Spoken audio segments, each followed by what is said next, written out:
کہتے ہیں کہ ایک بادشاہ شکار کے لیے نکلا تھا. بادشاہان شوقین ہوتے ہیں، فرصت کی گھڑیوں میں باہر جا کے شکار کرتے ہیں. اب تو وہ شہروں میں شکار کر رہا ہے تو بینکوں کا اور ملک کا جو پیسہ تھا وہ سارا لوٹ رہا ہے.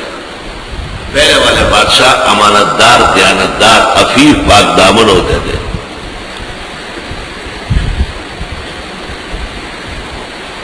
شکار کے پیچھے بادشاہ دوڑا. فوج، وزیر، سفیر، مشیر سب کہیں رہے ہیں بادشاہ سلامت ہر چیز میں آگے ہوتا ہے، اور ہمارے ملک کے بادشاہ سب سے پیچھے ہوتے ہیں، لوٹنے میں آگے ہوتے ہیں، بے ایمانی کرنے میں، پلیتی کرنے میں ہوتا ہے.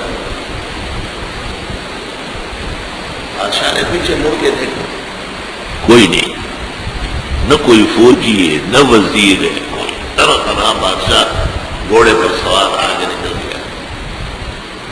قریب میں پہاڑ کے نیچے ایک جھونپڑی بنی ہوئی.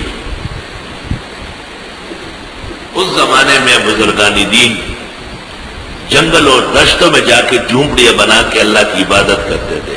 اس زمانے کے جاپانی بزرگ ٹرسٹ بنا کر کے لوگوں کو کہتے یہی پیسے لاؤ، آپ کے پیسے ہم بانٹیں گے، ہم بہت زیادہ بڑے بڑے. بھئی آپ کو کیا ضرورت ہے پردئی پیسے تقسیم ہے خواہ وہاں پپردو گلوٹی دن آچے.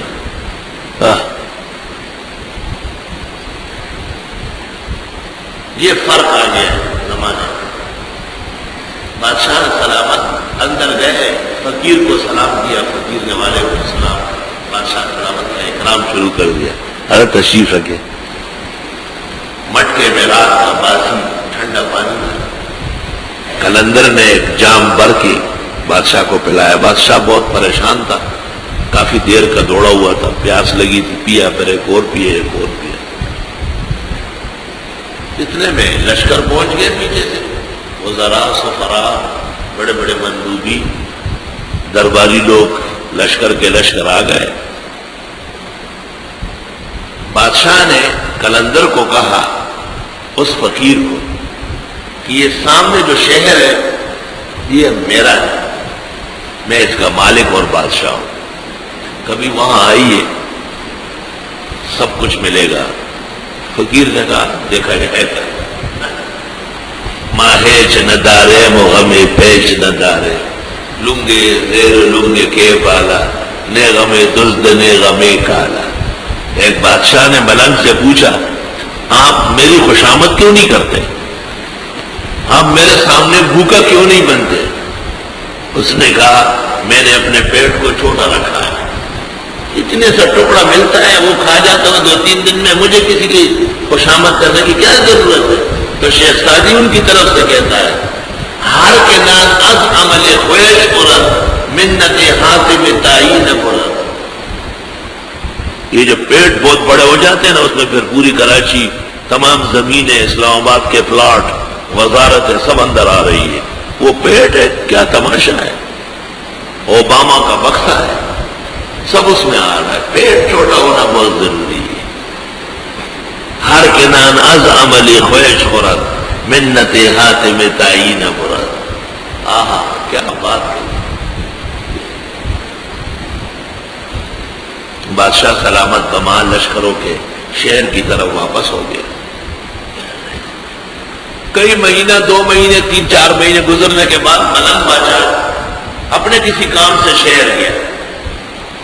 کوئی گدڑی خریدنا، کوئی سوئی خریدنا، کوئی کام وام بندوں کے ہوتے ہیں. اچانک دیکھا ایک جگہ بہت ہی پھول اور کیاریاں ہو، باغات ہو، لہلہاتی ہوئی کھیتیاں ہو، زبردست محل. مجھے یہ کیا ہے؟ کہا یہ شہر کے بادشاہ کا گھر ہے. اس زمانے میں اس کو کہتے تھے محل سرائے. کون سا بادشاہ؟ پتہ چل گیا کہ وہی بادشاہ ہے. ملنگ بادشاہ کو ایسا خیال آیا چلو آیا ہوں، کوئی کام تو ہے ہی نہیں مجھے، بادشاہ سلامت سے السلام علیکم کرنے میں کیا حرج ہے، نقصان تو حرص اور طمع میں ہے.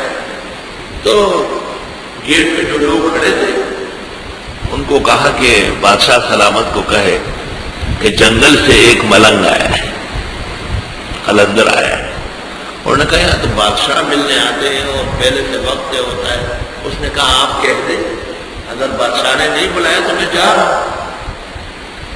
ان میں سے کوئی اچھا آدمی تھا، وہ بادشاہ کی خدمت میں پہنچا اور اس نے کہا دروازے پر باہر ایک ملنگ کھڑا ہے اور وہ آپ سے ملنا چاہتا ہے. بادشاہ نے کہا جلدی بلاؤ.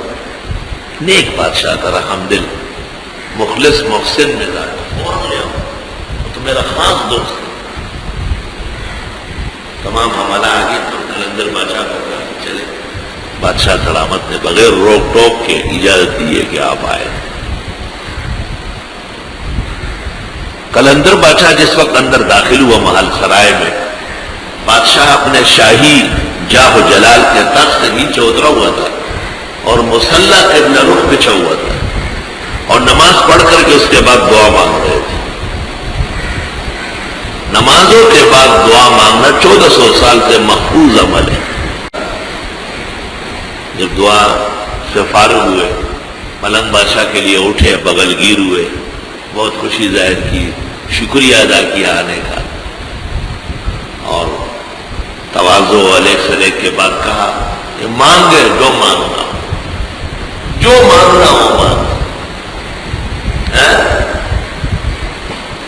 ملنگ بادشاہ نے کہا مانگنے سے پہلے ایک سوال کرتا ہوں، اس کا جواب دے. میں جب یہاں آیا آپ ہاتھ اٹھا کے کیا کر رہے تھے؟ کہا دعا مانگ رہا تھا. کہا آپ کے پاس تو سب کچھ ہے، آپ کیا مانگتے؟